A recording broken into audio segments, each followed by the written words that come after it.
Apakah wujud dari Tuhan itu dapat dimiliki oleh manusia? Memang sifat wujud itu bisa dimiliki manusia, dan itulah inti dari ajaran ini. Selama manusia mampu menjernihkan kalbunya, maka ia akan mempunyai sifat-sifat itu. Sifat tersebut pun sudah kumiliki. Kalian bisa melakukannya dengan mengamalkan apa yang hendak kuajarkan. Allah adalah satu-satunya yang wajib disembah. Dia tidak nampak dan tidak berbentuk, tidak terlihat oleh mata, sedangkan alam dan segala isinya merupakan cerminan dari wujud Allah yang nampak. Seseorang bisa meyakini adanya Allah karena ia melihat pancaran wujudnya melalui jagat raya ini. Allah tidak berawal dan tidak berakhir, memiliki sifat langgeng, tidak mengalami perubahan sedikit pun. Allah berada di mana-mana, bukan ini dan bukan itu. Dia berbeda dengan segala wujud barang baru yang ada di dunia ini. Wahai Kanjeng Syekh, jelaskan kepada kami tentang hakikat kodrat. Kodrat adalah kekuasaan pribadi Tuhan. Tidak ada yang menyamainya. Kekuatannya tanpa sarana. Kehadirannya berasal dari ketiadaan, luar dan dalam, tiada berbeda. Tidak dapat ditafsirkan. Jika engkau menghendaki sesuatu, maka pasti kalian rencanakan matang-matang dan pasti pikirkan berulang-ulang. Itu pun masih sering meleset. Namun Allah tidak demikian. Bila menghendaki sesuatu, tidak perlu dipersoalkan terlebih dahulu. Kalau begitu, Allah tidak memerlukan sesuatu. Benar, Allah tidak memerlukan sesuatu. Karena itu, jika kalian hidup tanpa memerlukan sesuatu, tanpa butuh harta benda, tanpa butuh jabatan, tanpa butuh pujian, maka kalian akan merasakan hidup yang sesungguhnya. Kalian akan memiliki sifat Allah tersebut. Kalau manusia menghindari sesuatu dan merasa tidak memerlukan apapun, apakah akhirnya dapat disamakan dengan Allah? Tidak. Walaupun manusia hidup tanpa bergantung sama sekali kepada duniawi, namun ia tetap berbeda dengan Allah. Tidak bisa disamakan dengan Tuhan. Allah adalah pencipta dan kalian adalah yang diciptakan. Allah berdiri sendiri tanpa memerlukan bantuan. Hidupnya tanpa ruh, tidak merasa sakit dan kesedihan. Allah muncul sekehendaknya. Jika Allah berkehendak, maka apakah kehendak seseorang itu karena kemauan Allah? Untuk sampai pada jawaban itu, harus membedakan seseorang. Manusia itu dibedakan menjadi beberapa tingkatan. Ada yang awam, ada yang khawas. Orang awam hanya beribadah secara syariat, tanpa dapat memelihara kolbu. Maka ia masih jauh bisa berhubungan dengan Allah. Sedangkan orang-orang khawas, termasuk para nabi, rasul, dan wali Allah, mereka beribadah secara utuh. Bahkan sampai pula pada tingkatan hakikat. Kalau kalbunya sudah bersih dari duniawi dan menyatu dengan cahaya ilahi, maka kehendak kemauannya itu berasal dari Allah. Perbuatannya adalah perbuatan Allah. Maka jangan heran jika ada orang yang diberi karomah sehingga segala ucapannya menjadi bertuah. Kalau begitu, ibadahnya orang yang sudah khawas itu merupakan kehendak Allah? Benar, mereka mempunyai kejernihan akal budi, memiliki kebersihan jiwa dan ilmu. Sholat 5 waktu dan berzikir merupakan kehendak yang sangat dalam, bukan kehendak nafsunya, namun kehendak Allah, Semangatnya sedemikian besar.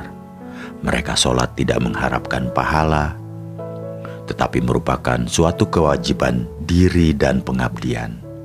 Badan haluslah yang mendorong untuk menjalankan. Banyak orang melakukan sholat, tetapi tidak menyentuh kepada yang disembah. Ini bagaimana?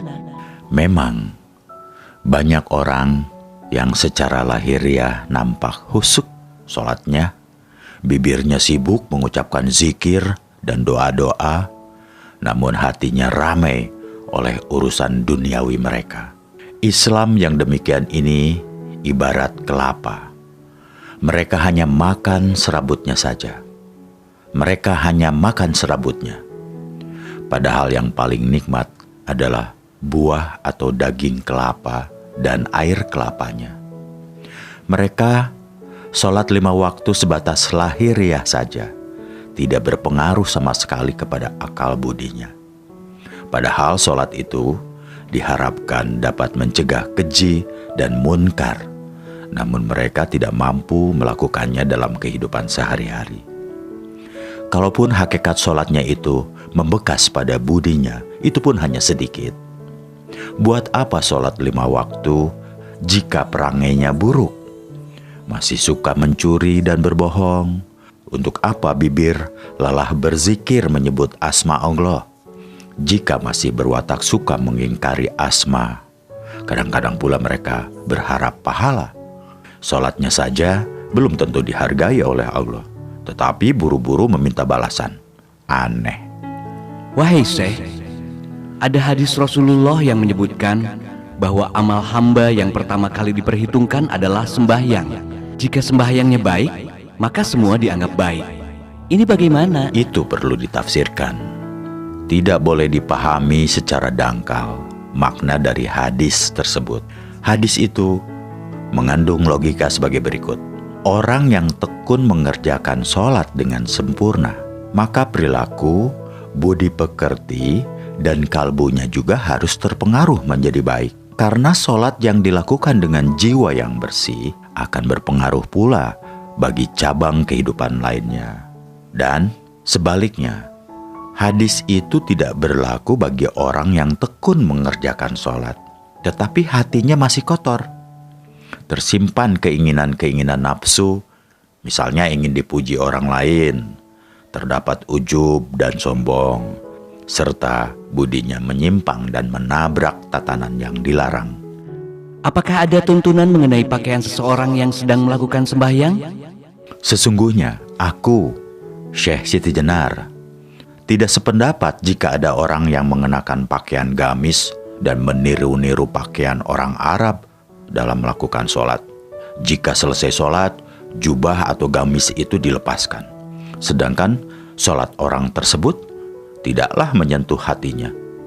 Meskipun berlama-lama merunduk di masjid, namun masih mencintai duniawi. Sholat yang pakaiannya kedombrangan, merunduk di masjid berlama-lama, sampai lupa anak istri, sedangkan dia masih mencintai duniawi dan mengumbar nafsu manusiawinya. Bahkan dalam kehidupan sehari-hari, ia seringkali menyusahkan orang lain. Maka orang yang demikian itu tidak terpengaruh oleh sholat yang dilakukan. Biasanya tipe orang seperti itu sibuk menghitung pahala. Dia sangat keliru dan bodoh. Pahala yang masih jauh tetapi diperhitungkan. Sungguh, sedikit pun tidak akan dapat dicapainya. Zat yang luhur dan sejati itu sesungguhnya siapa, wahai Syekh? Gusti Allah adalah zat yang tinggi dan terhormat. Ia memiliki 20 sifat. Semua timbul atas kehendaknya. Ia mampu mencurahkan ilmu kebesaran, kesampurnaan, kebaikan, keramahan, kekebalan dalam segala bentuk, memerintah umat, dapat muncul di segala tempat, dan sakti sekali. Aku, Syekh Siti Jenar, merasa wajib dan menuruti kehendaknya, sebagaimana ajaran Jabariyah, dengan sesungguhnya dan konsekuen.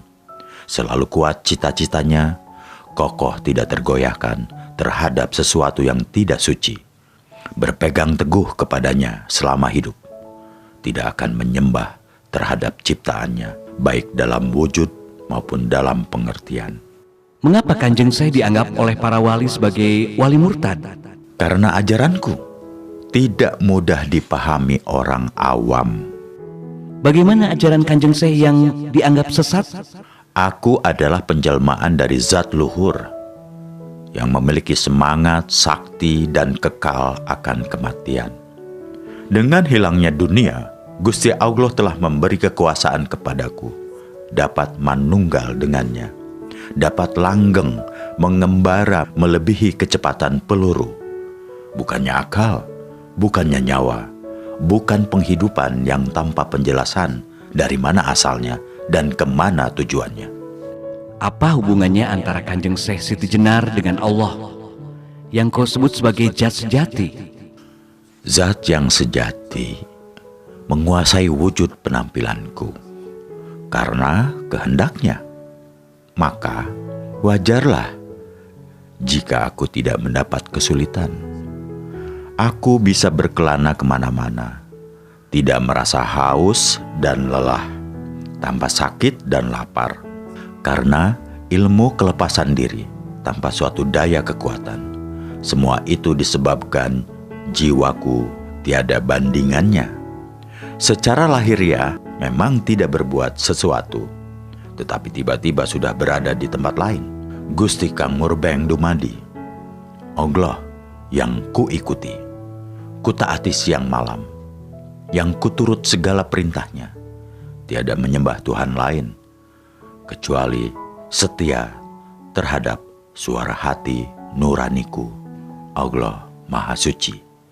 Wahai Syekh, jelaskan apa yang dimaksud bahwa Allah itu Maha Suci?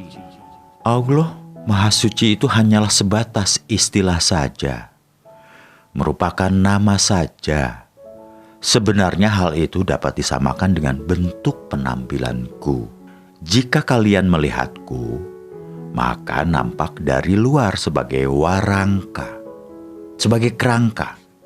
Sedangkan di dalamnya adalah kerisnya, intinya yang agung, yang tidak ada bedanya dengan kerangka. Tuhan itu wujud yang tidak dapat dilihat dengan mata, tetapi dilambangkan seperti bintang yang bersinar cemerlang. Sifat-sifatnya berwujud, samar-samar bisa dilihat, warnanya indah sekali seperti cahaya. Di manakah Tuhan berada? Kami membayangkan Dia ada di langit ketujuh dan bersemayam di atas singgasana layaknya raja. Itu salah besar, itu kebodohan. Sesungguhnya Tuhan tidak berada di langit ketujuh dan tidak bertahta di singgasana atau arsi atau kursi. Bila kalian membayangkan demikian, maka hati kalian sudah musyrik, berdosa besar, karena kalian menyamai Dia dengan raja atau dengan penguasa. Kami jadi bingung, Kanjeng Syekh. Lantas, Tuhan itu ada di mana? Kalau kalian bertanya demikian, maka jawabnya mudah. Gusti Allah itu tidak kemana-mana, tetapi ada di mana-mana. Kami semakin tak mengerti. Bisakah Kanjeng Syekh memberikan penjelasan yang lebih gamblang? Gusti Allah itu berada pada zat yang tempatnya tidak jauh. Dia bersemayam di dalam tubuh kita, tetapi hanya orang yang kowas, orang yang terpilih dapat melihat.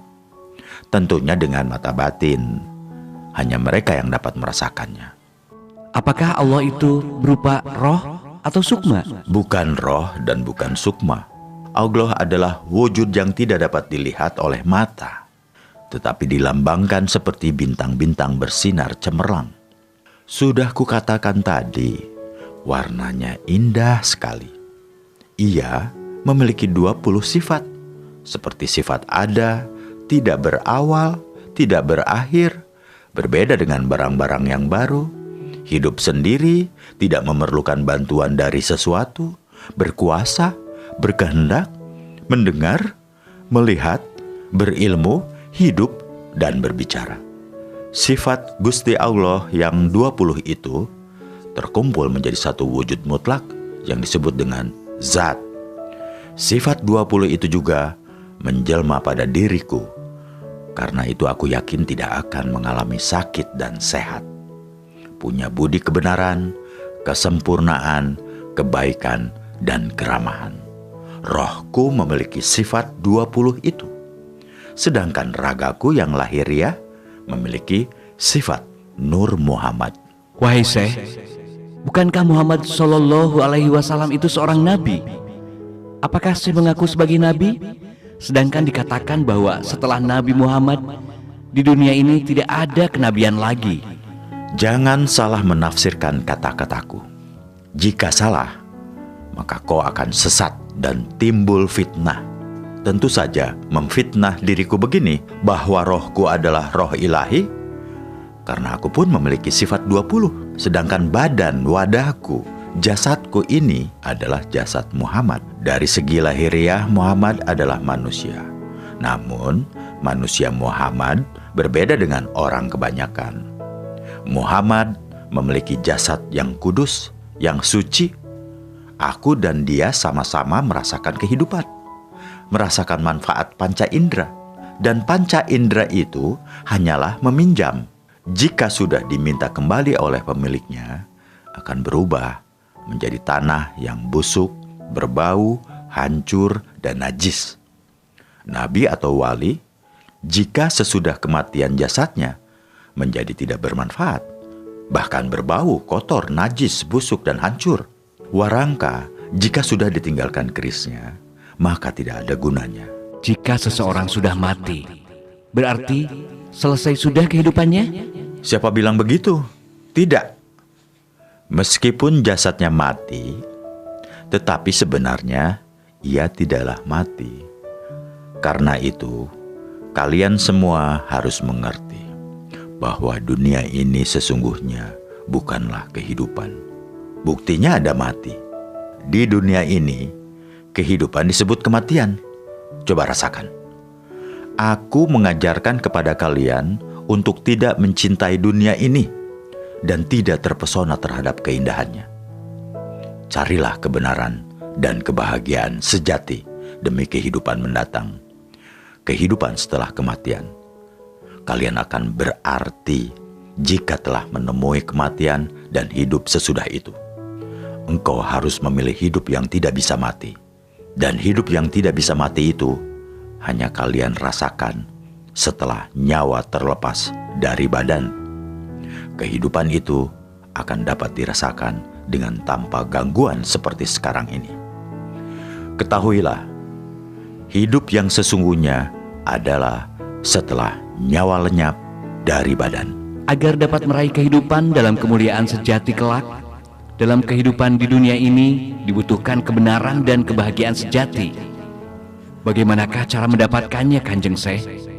Jiwa manusia adalah suara hati nurani. Suara hati nurani merupakan ungkapan zat Allah yang harus ditaati perintahnya. Maka ikutilah hati nuranimu. Bagaimana caranya meyakinkan bahwa suatu bisikan adalah suara hati nurani yang sesungguhnya? Kalian harus cermat. Karena hati nurani berbeda dengan akal budi. Jiwa itu milik Allah, sedangkan akal milik manusia. Akal bersifat manusiawi. Karena itu kadang-kadang akal tidak mampu menemukan keajaiban Allah. Kehendak, angan-angan, ingatan merupakan suatu akal yang tidak kebal atas kegilaan.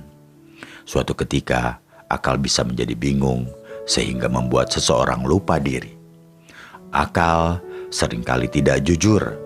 Siang malam membuat kepalsuan demi memakmurkan kepentingan pribadi. Bukankah manusia menjadi lebih mulia jika dibandingkan dengan makhluk lainnya? Karena manusia diberi akal oleh Allah. Ya, itulah yang membedakan. Tapi jangan lupa bahwa akal seringkali tidak jujur, sering bersifat dengki, suka memaksa, melanggar aturan, jahat, suka disanjung-sanjung, sombong, yang akhirnya membuat manusia justru tidak berharga sama sekali, lebih hina dari makhluk lainnya. Jadi, kita harus menggunakan akal sesuai dengan jiwa atau kehendak Allah. Ya, benar. Jika seseorang mampu mengendalikan akalnya dengan ajaran Allah, dengan kebenaran, dan dengan jiwa yang bersih, maka ia bermanfaat menjadikan diri lebih mulia. Apa yang menghalangi seseorang sehingga gagal dalam menempuh manunggaling kaula Gusti? Jangan mementingkan kehidupan duniawi, karena kehidupan duniawi yang kalian jalani penuh kotoran. Akal kalian mudah tercemar dengan kotoran sifat dan mudah dikuasai oleh nafsu, sehingga menghalangi kalian untuk bisa menuju pada tahap manunggaling kaula Gusti. Di dunia ini ada yang cantik, tampan, dan gagah. Bagaimana kedudukan orang-orang tersebut jika kelak telah terlepas rohnya? Kalian jangan mencintai dan mengagumi bentuk yang cantik, tampan, atau gagah. Karena sebenarnya badan, wadah, atau jasad laksana sangkar yang mengurung jiwa. Badan wadah merupakan beban yang memberatkan dan menyakitkan roh kalian. Wahai Syekh, benarkah sesudah kematian ada surga dan neraka? Para wali memang mengajarkan demikian. Inilah ajaran yang justru menurutku menyesatkan karena terlalu dangkal. Para wali hanya mengajarkan serabut atau kulitnya, tidak sampai pada isinya, tidak sampai pada hakikat yang sebenarnya. Para wali mengajarkan bahwa surga dan neraka hanya dijumpai kelak setelah kiamat, adanya di akhirat, dan orang-orang awam menelan mentah-mentah keterangan itu. Siksa kubur hanya dijumpai dan dirasakan badan wadah ketika ditanam di kuburan. Para wali memang bertujuan baik, tetapi diputus sampai di situ. Mereka enggan menjelaskan lebih dalam dan lebih sampai pada makna yang hakiki. Kalau menurut saya bagaimana nih? Begini, untuk menemui dan merasakan surga dan neraka, maka seseorang tidak harus menunggu sampai mati atau sampai datangnya kiamat. Di dunia ini saja kita sudah dapat merasakan surga dan siksa neraka. Karena sesungguhnya surga dan neraka itu berada di dalam jiwa kalian, berada di dalam jiwa setiap manusia yang bernafas. Jika jiwa manusia telah bersih dari gangguan hawa nafsu dan dapat menyatu dengan Gusti Allah, maka di dunia ini ia akan merasakan suatu kenikmatan surga. Jika budi kalian misalnya menolong orang lemah, lalu hati menjadi ikhlas dan puas, maka itulah yang disebut surga. Sedangkan neraka, perwujudannya adalah jika hawa nafsu telah menguasai diri seseorang, kemudian jiwanya meronta dan merasa bersalah, maka dia tentu tersiksa. Ia tidak bisa tidur, gelisah pikirannya, sedih, dan bermacam-macam rasa tidak enak. Itulah yang dinamakan neraka. Jadi, surga dan neraka di akhirat tidak berlaku? Maksud kami, tidak ada. Surga dan neraka di hari kiamat, di akhirat kelak, sudah diterangkan dalam Al-Quran. Itu perkara gaib dan erat kaitannya dengan iman. Kalian harus meyakininya. Untuk apa meyakini? Bukankah jika di dunia berbudi baik dan beriman kepada Allah sudah merasakan surga? Sedangkan surga dan neraka di akhirat hanyalah bersifat menakut-nakuti manusia agar tidak berbuat buruk? Pendapatmu memang cerdas dan kritis. Namun kalian tidak usah mempertanyakan apakah kelak di akhirat ada surga dan neraka. Itu urusan Gusti Allah. Kalian harus meyakini, karena meyakini hari akhir merupakan rukun iman. Sekali lagi, untuk mendapatkan surga pun kalian tidak perlu menunggu datangnya hari akhir. Meskipun seseorang sholat 1000 kali setiap hari, toh akhirnya mati juga. Walaupun badanmu kau tutupi dengan kain surban dan jubah, namun akhirnya menjadi debu juga. Maka jiwalah yang paling penting.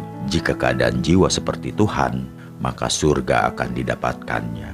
Kenikmatan luar biasa akan dirasakan. Wahai Syekh, sesungguhnya yang menjadi pikiranku adalah sebelum ada dunia ini, apakah sudah ada dunia lainnya? Atau setelah kiamat, apakah Tuhan membuat dunia baru lagi seperti sekarang? Sebelum dunia ada, apakah ada dunia lain? itu hanya Allah yang tahu. Tetapi sekarang kita berada di dunia ini, menempati ruang dan waktu. Dunia ini asalnya adalah baru, kemudian mengalami kerusakan, dan kelak akhirnya menjadi hancur, lenyap, tidak berharga. Setelah kiamat, apakah Tuhan membuat dunia baru untuk kedua kalinya? Tidak. Wahai Syekh, kalau begitu, dunia erat kaitannya dengan raga kita, sedangkan jiwa erat kaitannya dengan alam akhirat. Benar. Dunia itu erat kaitannya dengan raga. Raga mempunyai sifat seperti alam semesta, yang semula baru kemudian rusak. Sedangkan jiwa tidak akan mengenal kerusakan, karena jiwa merupakan penjelmaan zat Allah. Ketahuilah bahwa raga adalah barang pinjaman yang suatu saat akan diminta oleh pemiliknya. Ketahuilah, wahai murid-muridku, raga ini sesungguhnya sangkar yang membelenggu dan menyulitkan jiwa. Agar jiwa menjadi bebas, maka suatu saat kelak kalian akan kuajari bagaimana cara melepas jiwa dari raga. Ilmu melepas jiwa artinya bahwa kematian adalah titik awal kehidupan yang sebenarnya. Jika seseorang raganya mati, maka jiwanya menjadi merdeka, bebas, dan tidak terkungkung lagi, karena raga berhubungan erat dengan alam semesta, sedangkan jiwa berhubungan erat dengan zat Tuhan. Selamanya jiwa tidak akan bisa mati atau rusak. Apakah yang dimaksud jalan kehidupan, wahai Syekh? Jalan kehidupan adalah jalan menuju kepada hidup yang sebenar-benarnya. Setelah engkau mengalami kematian, jika seorang bayi lahir, maka bukanlah awal kehidupan, namun merupakan awal kehidupan palsu, seperti yang kalian rasakan saat ini. Inilah yang sesungguhnya kematian sejati. Jika demikian, badan ini tidak bisa merasakan kehidupan yang sebenar-benarnya. Ya, tidak bisa. Kehidupan sejati tidak dapat dirasakan oleh raga, karena jika raga mati, akan tetap dapat dirasakan oleh jiwa, membusuk menjadi tanah. Bagaimana jika sekarang ini seseorang berbuat dosa? Apakah jiwanya ikut bertanggung jawab, sedangkan yang melakukan dosanya adalah raga? Tetap ikut bertanggung jawab, karena jiwa yang menyatu ke dalam raga tidak bisa mencegah hawa nafsunya, serta akal yang suka berbuat buruk. Maaf, saya belum paham, Syekh. Ketahuilah, setiap orang yang lahir di dunia ini, maka jiwanya menyatu dengan akal. Selain akal dalam diri manusia, juga ada hawa nafsu. Ketika seseorang berbuat buruk, berarti raganya didorong dan dipengaruhi oleh hawa nafsu dan akalnya. Akal dan nafsu memang suka berbuat buruk. Apabila jiwa mencegah melalui hati nurani, maka raga tidak akan berbuat buruk. Akan tetapi, jika jiwa membiarkannya, maka raga tetap melakukannya. Karena itu, bagaimanapun juga, jiwalah yang akan mempertanggungjawabkan perbuatan baik dan buruk raganya. Tadi Syekh mengatakan jiwa adalah penjelmaan zat Tuhan. Mengapa kadang-kadang jiwa mau mencegah dan kadang membiarkannya? Perlu kalian ingat bahwa di dalam raga ini terdapat nafsu-nafsu. Jika nafsu kuat menguasai, maka jiwa menjadi terbelenggu. Karena itulah mengapa aku katakan bahwa kehidupan sekarang ini adalah kematian, sedangkan setelah ajal merupakan awal kehidupan. Sesudah kematian, maka seseorang akan mencapai kebebasan jiwanya. Ajaran Syekh Siti Jenar memang agak beda dengan ajaran para wali songo. Siti Jenar mengajarkan bahwa Tuhan adalah zat yang mendasari adanya manusia, hewan, tumbuhan, dan segala yang ada. Keberadaan segala di dunia ini tergantung pada adanya zat. Tanpa ada zat yang maha kuasa, maka mustahil sesuatu yang wujud itu ada. Ajaran ini tidak pernah disampaikan oleh para wali songo. Mereka menyadari bahwa umatnya masih terlalu awam terhadap Islam, sehingga memberi materi yang ringan dan praktis saja.